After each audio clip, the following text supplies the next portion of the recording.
You're listening to Honey, We Made a Disney Podcast. Two friends since we woke up early for one Saturday morning. Now Dad's reliving the Disney movies we grew up on with our own kids. I'm JB Waggoner. And I'm Eddie Ferguson. And on today's episode, we discover our totems would be moosins as we review Brother Bear. But before that, JB, how are you and the fam doing? We're doing good. Way back a long time ago, last March, we decided to go down to visit my sister down in Texas, and she had this toy that my kids played on nonstop, like would not stop playing with this thing. And it was basically a mini roller coaster, a kid's mini roller coaster. And I've seen you've this. seen this. Yes. Okay. From you. I think you mentioned it to me or something. Yeah. I probably did. It's basically a little tiny hill. It's all plastic, got a little tiny cart one person sits on, one little tiny person sits on, and it goes down and got a hill, then another hill, then out. And my kids went bananas for it, like all the time playing on it. This entire time we were down there, even when it was cold, when it was rain, they just wanted to play on this roller coaster. Caused a lot of fights, caused a lot of issues. It was great, as all good things do. Well, we had some leftover family money from Christmas for that was dedicated for the kids. Like somebody, hey, buy your kids some Christmas presents. And we were looking around, and my wife went on the good old Facebook Marketplace and saw someone was selling one for like a quarter of the price, maybe even less than, maybe 20% of the price. So we're like, should we do this? It's not going to cost us anything. It's like the kids, like the money anyways to buy them stuff. So we did that. And then day one, I get a movie from my wife, and it's my daughter going down it, sitting sideways to look at the camera and wave, going down it. And then it goes into our driveway and then down the way. And she said they were on it for like over an hour, maybe 2 hours, just nonstop playing. Then later that day, I come home and it's cold out. So I've shut the garage door, working on something in there, and they are in there running up and down it just because the door's closed and they can't ride it. And they just have been playing on this thing nonstop. And it's so funny to me, Eddie. There are so many things we get our kids all the time, and you never have any idea which is that going to be that thing that the moment they get it, they're done with it in 5 minutes, or number two, right, they like it for a day or maybe a week, and then they're done with it and it's at the bottom.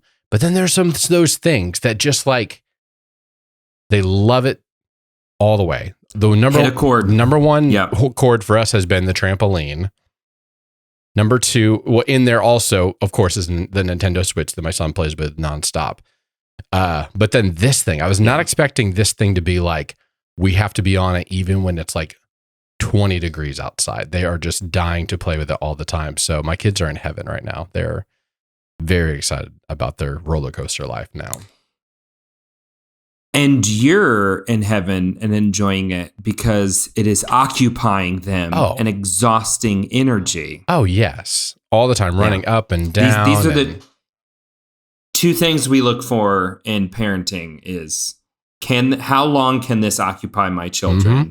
And how much energy does it exhaust? And it's self-sustaining. Well done. Like they can just go to town, and I don't have to facilitate. Now, when we have our next child, I'm sure that like as they're getting older, you always at that stage. But my two kids right now are in that stage where they can occupy themselves on certain things, and this is that one. I'm just like, parenting win. Thank you, my wife, for finding that. You're gonna have to wait out for the moment when they try and put the baby in it. That's gonna be a problem. And push the baby down. Yep, we're gonna have to we lose all of that. We have a slide, and it's a pretty tall slide. And a couple of days ago, they put Asa up there, who's now like 16 months, and they're like, look, Daddy, Asa can go down this slide. And it's like, no. By some miracle, nothing happened and he was totally fine. But like you have that moment where everything's in slow-mo and you're like running towards Who was it. the instigator for that? No. Oh, Eileen. She is so mischievous. Yeah. We all the time are terrified. She's either going to like accidentally poison herself or kill her brothers before the time they hit 18. Just No in like between. every day, that's our prayer. Like, Lord, help everybody survive and make it to the end of the day. So, well, good for you. Good marketplace find. We were very excited. But enough about me. Eddie, I threw out an idea for you that I'm excited to see where this goes. I wasn't sure how it was going to play out, but I thought it was a funny enough concept that someone had come up with. I'd seen it on Instagram or something like that. And I threw it out to you as like, hey, let's try this on our podcast. Just let's see how it goes. And what I'm calling this is the Muppets remake. And so basically it stemmed from Disney remaking all of these classic Disney movies that we all love. Like Cinderella, Beauty and the Beast. Now we're about to get The Little Mermaid. And someone put on there, like, it seems like a waste of time and IP to not at least to have them try to remake more classic of their Disney movies as Muppets instead, which they did do with the Haunted Mansion recently. They did do that one. But I threw out the idea, well, what if we did that? What if we chose one for each of us, and then you threw out there a couple extra categories in there. So we're going to do classic Disney movie, classic Disney ride, and classic literature. One apiece on each of these categories that we think it would behoove them to at least attempt to try to do one of these. So Eddie, anything you want to throw in there? I threw out there I threw out the classic literature one mainly because that's kind of two of my favorite Muppets have been Christmas Carol and Treasure Island. So that's kind of the birthplace of that. And, you know, Disney's redoing everything of theirs now. So why not redo one of their classic movies with that? Do you want to start us off here? Should we begin with ride or Disney ride, Disney classic, or classic literature? Where would you like to begin, my friend? Let's go literature, because this is a thing they've done in the past. Seems like a good place to start. My first thought, you know where my first thought was for a classic piece of literature. Beowulf. For those who don't know, we remade Beowulf in a strikingly to the core of its I don't even know what I'm trying to the book, to the heart of it. This is how we made our own adaptation of it on film. We were faithful to the source material to a T. That's the phrase I was looking for. Yeah, but heavily influenced by Peter Jackson's Lord of the Rings trilogy, and a lot of other things as well. But I decided it's a pretty deep cut for people. Most people don't know that. A couple of the ones I thought about Pride and Prejudice, but the problem is there are not a lot of female Muppets. If you just count them on your hand, like Miss Piggy is obviously one of the OGs. She's one of the biggest, if not the biggest, other than Kermit. But there are just not a lot of good Muppet. There are not a lot of existing Muppets to put into this, so I kind of stayed away from that one. I also thought about King Arthur. Thought that could be an interesting one, the round table, but then I'm like, okay, is Kermit Arthur and Miss Piggy Guinevere? But then that's kind of a weird storyline. Should he be Lancelot instead? Like, just a lot of weird things happening there if you've ever read any of the King Arthur stuff, which I read for 2 different book reports for 2 different English teachers, like back to back in years. So I even thought about Moby Dick, seeing about something in there. But in the end, the one I thought would be really good would be The Lion, the Witch, and the Wardrobe. I think there's a lot of good things that we could do with that. There's so many different characters and people that they come across along the way. Miss Piggy as the Ice Queen would be amazing. I think she would be would be fantastic. Yeah. Perfect right there. I did have some trouble with Aslan. I started thinking a lot about Aslan. I think I landed on Fozzie Bear, potentially. But then when he gets slain in there and he comes back, I don't know if it would totally work. But that's kind of where I landed on my classic literature. I think that's the one that I'd like to see them do. Might be some problems like rights and stuff like that, because Warner Brothers, I believe, have the rights for. No. It is Disney. They already have it too, so it's right there, Disney. And it could be a remake a classic Disney movie. So 2 for 1. Yeah. That's where I thought you were going. Was like, hey, this is easy IP for them because they already own the film rights to it. One of the things at the top here that I realized, and I think you hit on, is you've got to remember with the Muppets, you're dealing with an ensemble cast. Yep. You need material that's going to give you a good ensemble. And so with that in mind, I was thinking through, and I'm a big Shakespeare nerd. Okay. Do we need to take a break? No, you're good. Sorry for anyone who can hear my child screaming in the back. She just fell over right next to my door. Tis the life.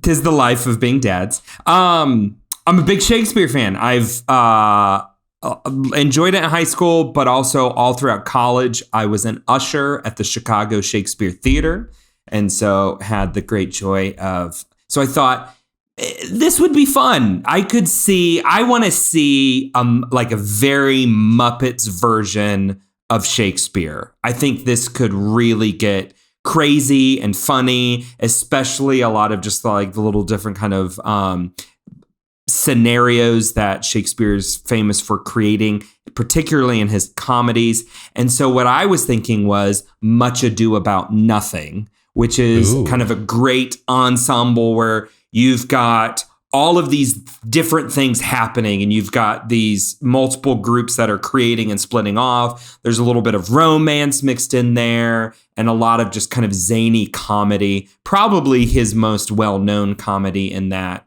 So that's the one I was going for. I'd like to see some Muppets do Shakespeare, and I picked Much Ado About Nothing to be the first one. But I could see like a whole Disney Plus series here, the Muppets do Shakespeare. This could work. This could really take off. And it would be very educational for kids. Now, granted, they'd grow up thinking that they had heard it before. And they're like, wait a minute, this isn't like the Muppet version. Very similar, might I add, to my understanding of literature based off of that PBS show where the dog would become Wishbone. A lot of my literature understanding comes from Wishbone, and I have to unlearn a lot of it because it's not true. But no, I like that. I like the series, the Disney Plus series. I think we should send Bob Iger some ideas about that. We could. So I like that.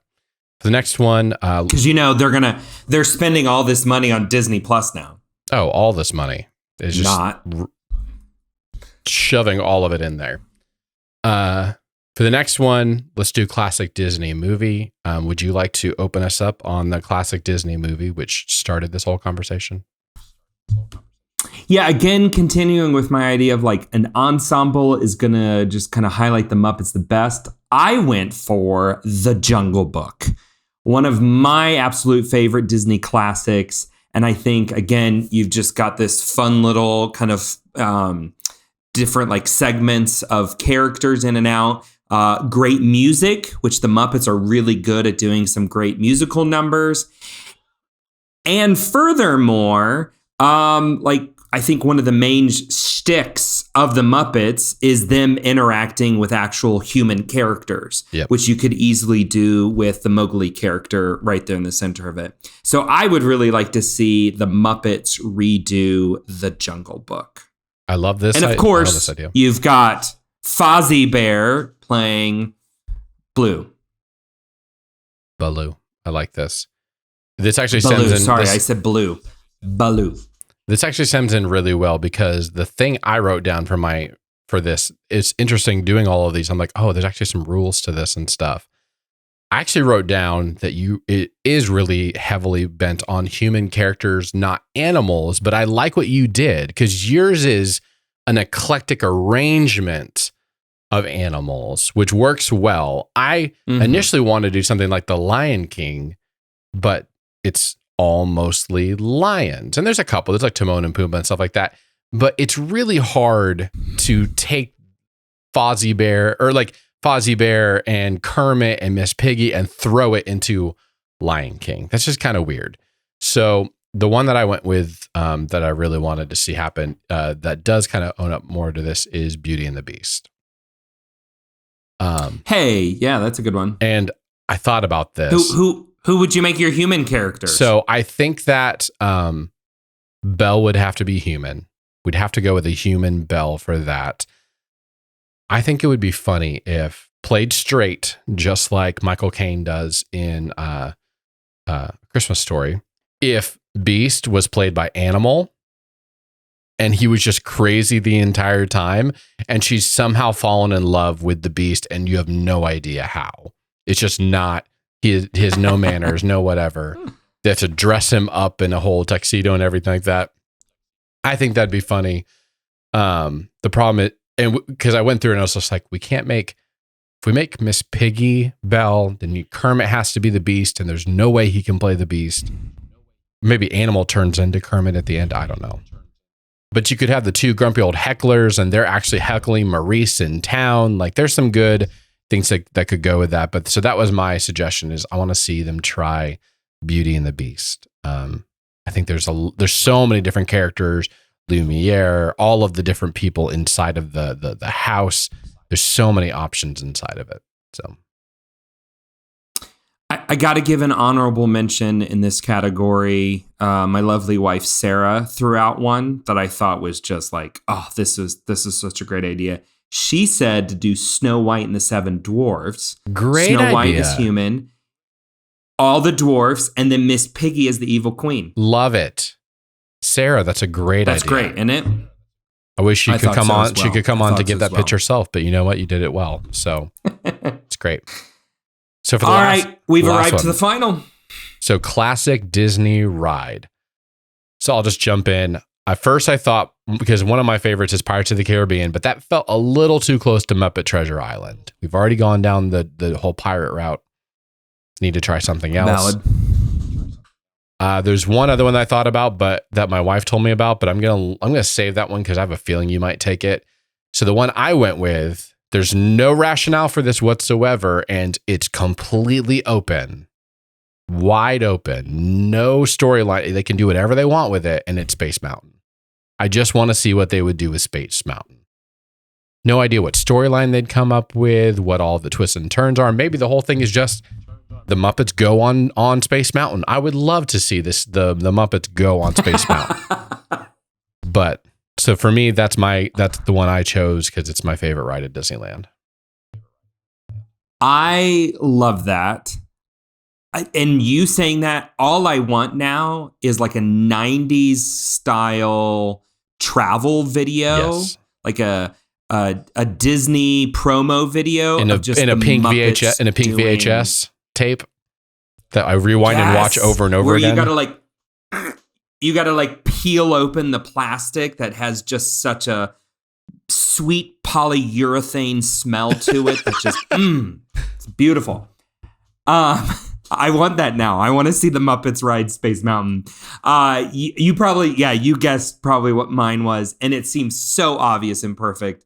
But the Muppets and the Jungle Cruise, of course, like it's just like a match made in heaven. Why is this not already happened? Jokes, fun locale, exactly. Honestly, I finished watching Muppets: The Haunted Mansion and was like, if there's not already a script for the Jungle Cruise, they don't know what they're doing with their lives.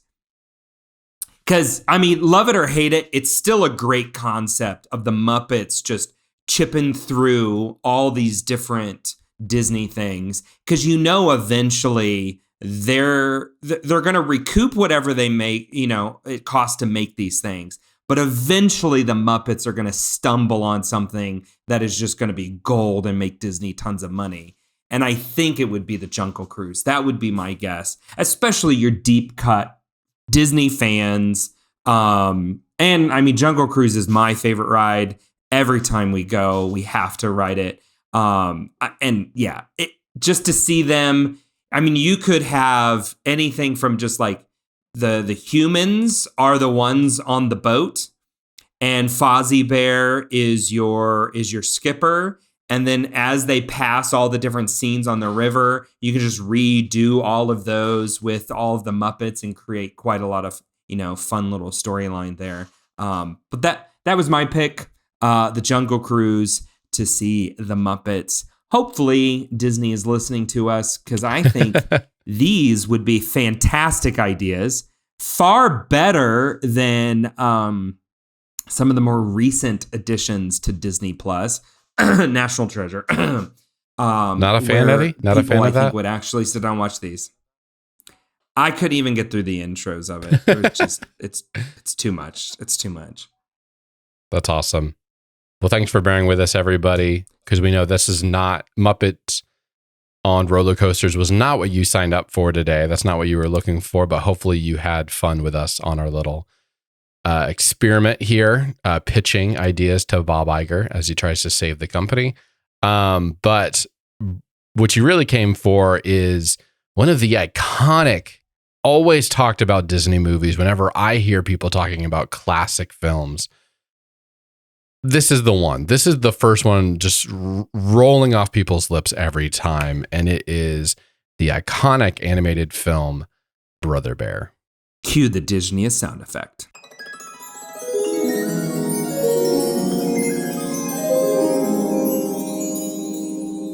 Just want to say, Eddie, counting this movie, after this movie, we got 20 movies left.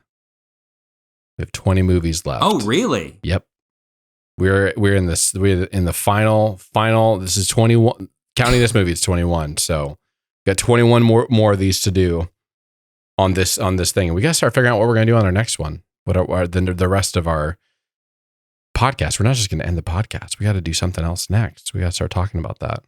Maybe we'll ask our listeners I've got some ideas. We got to ask our listeners who love to answer poll questions. So, right. I was going to say the Muppets, if we had listener feedback, that would have been a great one to have people write in and tell us those. But alas, we will continue. So IMDb, the IMDb description for this movie. Let's see how it goes. When a young Inuit hunter needlessly kills a bear, he is magically changed into a bear himself as punishment, with a talkative cub being his only guide to changing back. That was colorful. It was great. I liked that. I thought it gave a good picture of the entire thing without giving it all away. Enjoyed that. Well done.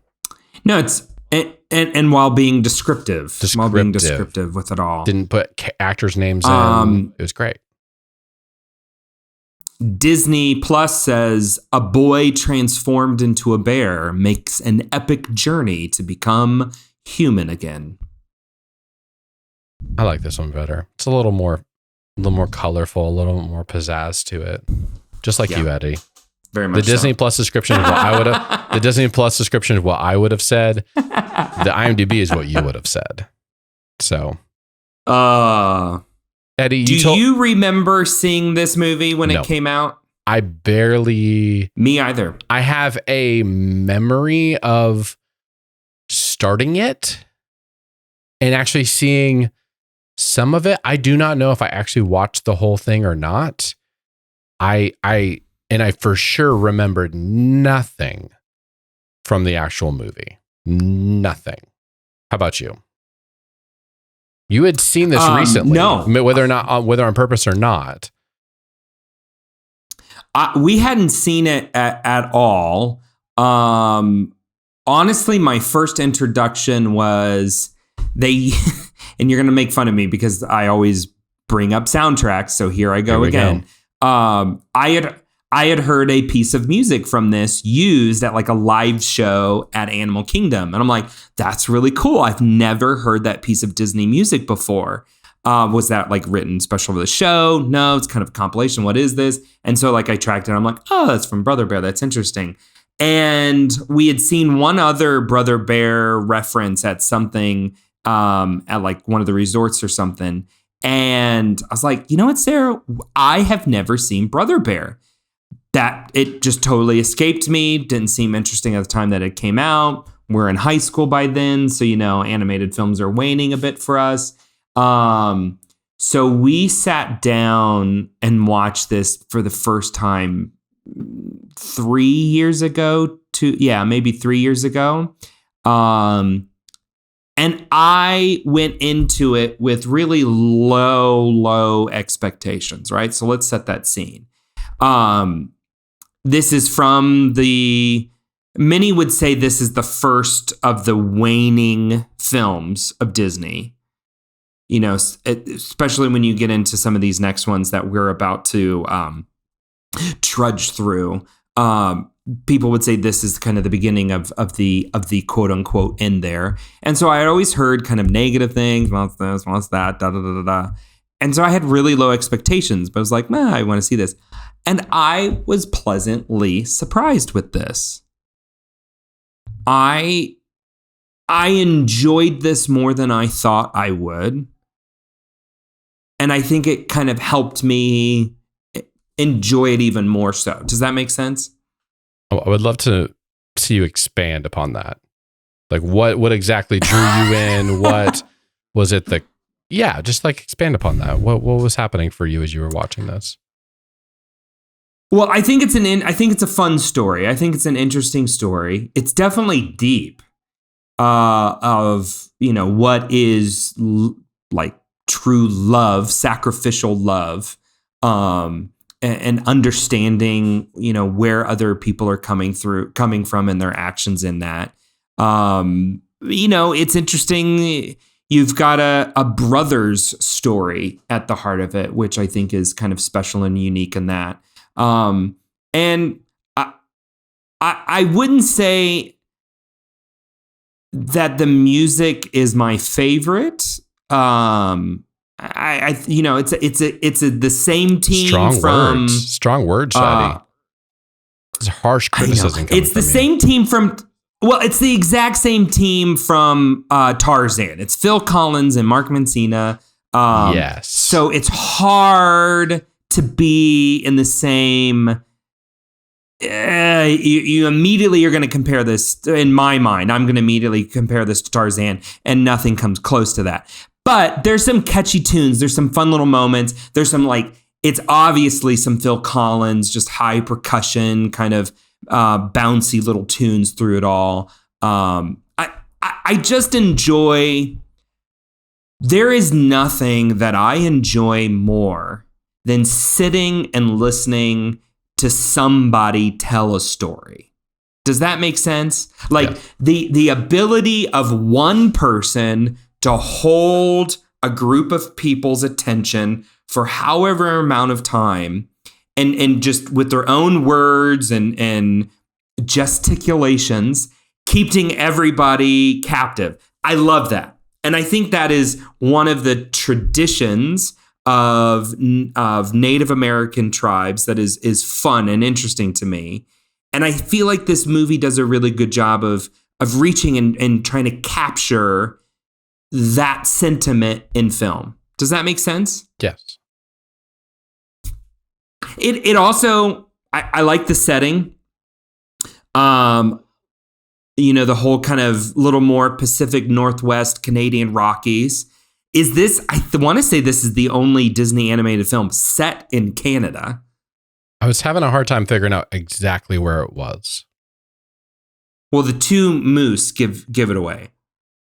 They could have migrated from somewhere else. It could have been Alaska for all we know. I think you're right. You're right though. That's most likely where they came from.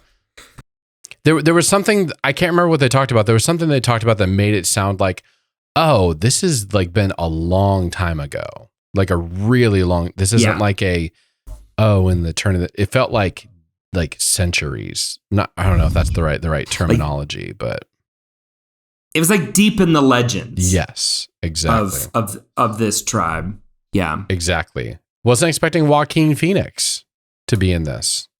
It took me a little bit to recognize it. I was like, wait, I think that's Joaquin Phoenix playing Kenau's voice. We had something funny happen when we turned this on. It was in 4:3 where it had the bars on the sides. And then it also had the bars on the top where it was cutting it out for widescreen. So it was like a square in the middle of our screen. And I was like, I've never seen any Disney movie do this. So we had to go to my TV settings and make it fill the screen. And then at the end, the credits went back to widescreen. So then we had to undo it. It was weird. I didn't really know what was happening. Truthfully, so funny you said Phil Collins. The opening, I don't know if it was the opening song or one of the early songs, there was a woman singing, and I thought, is this a female Phil Collins song right now, like going on right here? And then he has songs, multiple, I think, later on. It's just like, yes, this is Phil Collins, and he had someone else sing that opening stuff, but it sounded just like him. Eddie, I had a hard time with this one. I don't know what it was. I'm still a little miffed on what it was, but you would think that a movie about sacrifice and multiple deaths happening and people being sick, maybe it's because I hate all animals. That's probably it. Probably that I hate, as you've called out, that I'm an animal hater. But yes, I had a real difficult time staying engaged with this one. And if I hadn't been watching this on the TV and I'd had this on my phone, I would have been skipping this like a lot more. I don't know what it was. Even the side characters, I was waiting for a side character to really like get me, like the Canadian Rutten took the Canadian Moosin. But really the only ones that I kind of liked were the Rams. There was like, no, you shut up. No, you shut up, and just shouting and getting the reverb back. I don't know what it was. Like, did you stay for the credits? Did you watch the credits? Yeah, I stayed for that. And even turn them off? No, because actually that was the one where my wife was like, hey, I think there's some moose in the credits that do something funny. And we did that, and I just never really loved it. I didn't really connect with any of the characters in this. I was kind of annoyed by Kenai from the very beginning. Anytime there's a character that just like does all the wrong things over and over and over again, and then it gets his brother killed. Spoiler alert. And then his other brother's out to get him the whole time. Like, there was something missing for me, and I honestly, I wish I had a better example or something for you here. There was something that just I wasn't motivated by this storyline, and I'm still having a hard time putting it into words what it was, but I tuned out pretty quickly. And then it was just hard. I was just like, I did it for the podcast. I watched it to the end for you, especially because you had kind of hinted to me, like, I think you're going to be surprised by my take on this. The animation was really beautiful. It really comes down to one, the guy's being hunted by his brother most of the time. So there really isn't necessarily a bad guy in this. It's kind of, he's his own enemy in throughout this. Coda's kind of annoying, and I kind of agree that, like, hey, yeah, you don't want to really hang out with this kid anymore. I don't want to be with this kid anymore. I don't know what it was, man. No, I had a hard time. Can you try to hypothesize, you as me, since we have ESPN? What do you think it was? No, I'm there with you. I'm not saying that like this is not going to make like a top 10 Disney list for me. I tried to kind of caveat in the way of like, I enjoy this movie. I was very surprised by it. I've watched it a couple times over the past few years. My kids really like it. I will watch it again. But I would say, here are my complaints with this. The pacing is weird in this movie. Yes. There's just these moments where it really drags. It really drags. Then I would also agree wholeheartedly with your assessment that there's not a strong enough villain in this. Or force, like or evil or something. Yeah. You sympathize with both right. of them. And so it's okay to sympathize with the villain. Like, you have to kind of understand their motives to a certain degree. But this, you're just like, I don't know which one I want to root for here. Like, it's just so evenly spread. And that the tension isn't high enough. So you don't have the rewards, for example, the moose, Rut and Took. These should be some of the best comic relief side characters Disney's ever come up with, right? Like whoever had the forethought to put Rick Moranis and Dave Thomas together as Canadian Moose. This is brilliant. This is so brilliant. And they've got great lines, one of which is, we'll get to it. But they're not a comic relief because you don't need relief from anything. The tensions aren't high enough. That's a great line. And so when it comes around to it, it's just like, oh, okay, that's humorous, but it's never like funny, because part of the reason why that humorous that those side characters get so funny, you get a little laugh at it, is because it's releasing some pressure for you. It's releasing some of that tension. And none of that was ever really built up. For me, this is a very just kind of genteel, peaceful movie. It is. That middle segment where you've got the Phil Collins song playing, they're on the mammoths, kind of a little bit of a road trip sequence. Like that's just kind of, genteel and peaceful and like, oh, this is nice or whatever. But you never feel tension. It's never like, even the ending where you've got them all kind of on the mountaintop, and is the one brother gonna kill Kenai, and oh no, now Coda's there, is Sitka gonna fly in, and all of these different things. It's like, I don't feel tension here because I know how it's going to play out, and it's just going to play out that way. Like I have no doubt it's just going to go the predictable route. Does that make sense there at the end? Like even that little tension at the end, Eddie, as good of a action sequence as it is. Eddie, I watched it a day ago and I already forgot what happened. I was sitting there going, what happened? Like, what was it? I know that he turns into a human and then randomly they're like, no, actually, I want to stay a bear. Okay. Great idea. That's weird. Going back to becoming a bear. And I was just like, what's going on? And I forgot what was the fight again? I know he fought his brother kind of. It just was forgettable. It just wasn't, maybe because it wasn't unique or I think you hit it on the head though, the tension. I just went and saw Puss in Boots with my son yesterday and it was awesome. Mostly because I had no expectations. I've heard this is really good. Really good. It's all hedges on the fact that you've got this wolf that's after him and he's so sinister and so intense that you're like, oh, if he fights him again, he's going to die. And I think that's just hanging over his head the entire time. This, you don't really get that. Like there's no sense of urgency. No one's really in a hurry to get anywhere. You're lazily riding Moose to the next place. I did like one of the bears when they finally get to all the bears, and it's the old lady saying, "If only Edgar were here." And in the background, you're, "I'm right here, woman.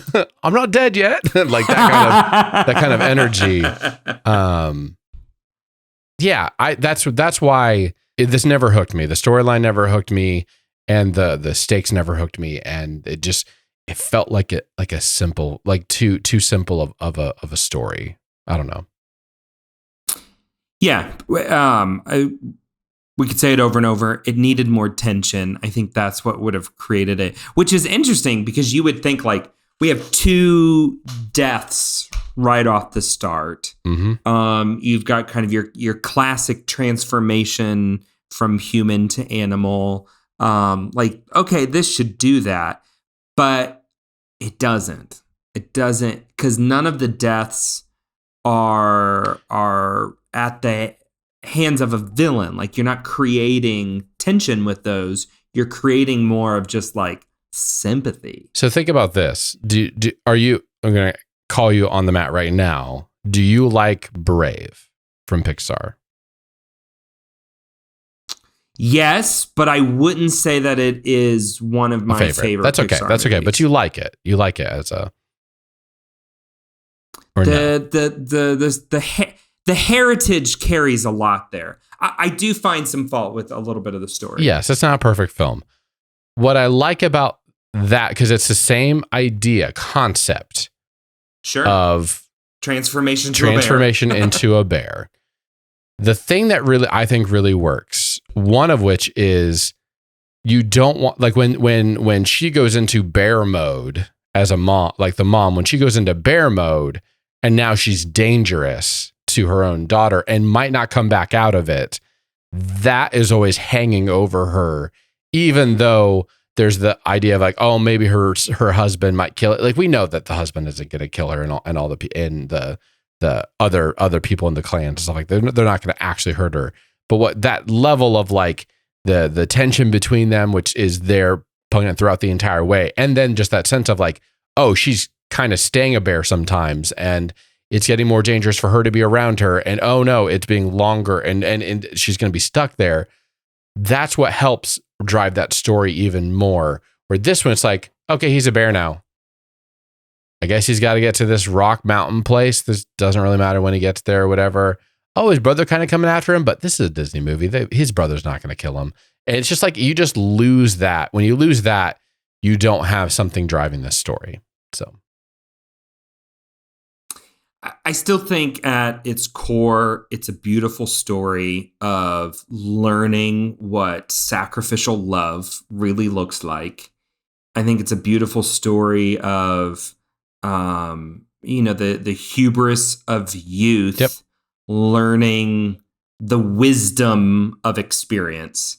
And yeah, it's a sweet moment at the end when he chooses, no, this little bear needs a brother. I need to stay a bear. It has a lot of potential. I think if it would just tweak it around or whatever. And again, some really great little funny moments with the moose. I think they were. What were some funny things? I wish they could have I love the sequence where they're riding on the mastodons and he's guessing the different things. It's like something green. Tree. It's a tree. It's a tree. Something tall. It's a tree. Something with bark. It's a tree. Like that whole thing that it kind of played out. Then the joking about like driving the mammoths and stuff like that. And then at the very, like their last little sequence was probably my favorite, where they're kind of bickering and fighting over, he drove the mammoth wrong or whatever. And he goes, well, it wasn't my fault. I didn't put that mountain there or something like that. That was really funny. And then the very last line, that's a little bit of a throwaway line, and you have to listen carefully. But as they're walking away, one of them says, hey, you know what this calls for? A pile of delicious barley and amber wheat on a bed of malted hops. Does anybody know what those three things together make? Beer.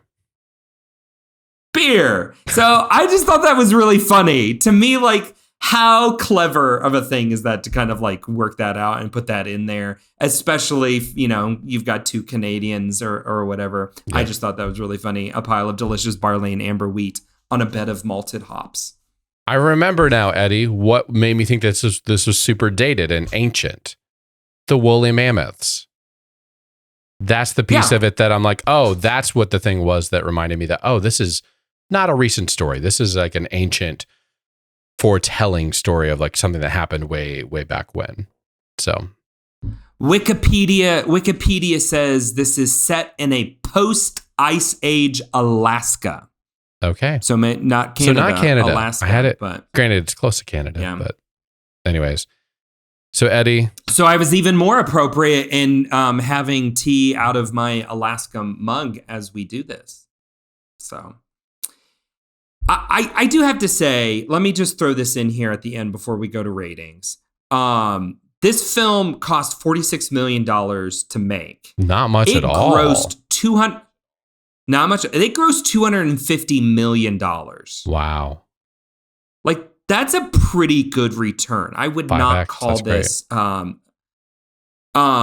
The other thing is, I think we Disney movie fans, we throw around the term like underrated Disney movie quite a lot, way too much, especially when you're talking about movies like Emperor's New Groove or maybe even Atlantis or Treasure Planet. Those are all really popular, right? Like those aren't underrated. There's enough people who absolutely love. I think that the meaning of an underrated movie is one that is like, it's better than what you remembered it to be. Right? But it may not be one that you go back to all the time. So with that little explanation, if my definition makes sense whatsoever, I would say for me, like, this would be an underrated Disney movie for me. It's better than I would have imagined it to be or remembered it to be. I enjoy it. I will go back. I think it's fun characters. I'd like to see them maybe used in other ways, especially in the parks here and there. But yeah, I just wanted to put that out there. I was like, this was a moderate success for Disney, even though it's not remembered well. And I would give this this is a better definition of an underrated Disney movie than something that everybody has T-shirts and socks and tons of merchandise over. So what are you rating it?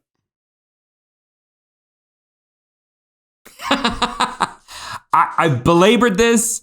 I think I'm going to give it a 3.5. Wow.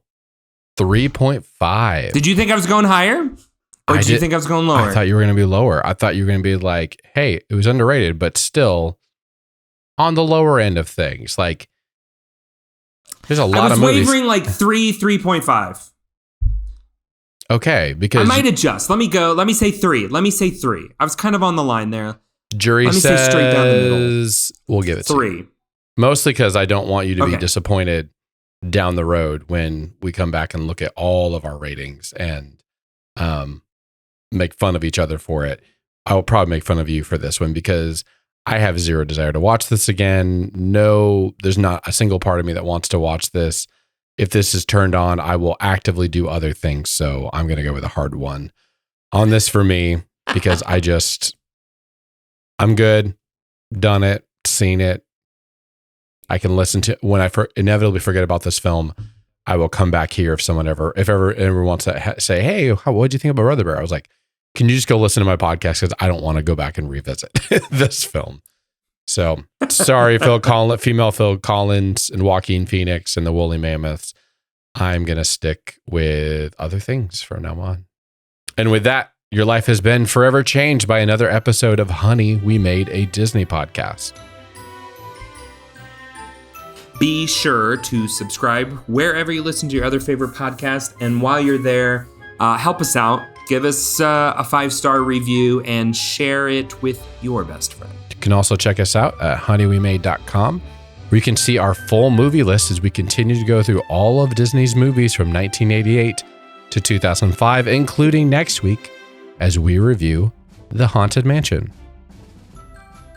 Thank you for listening, and remember, never try to milk a caribou.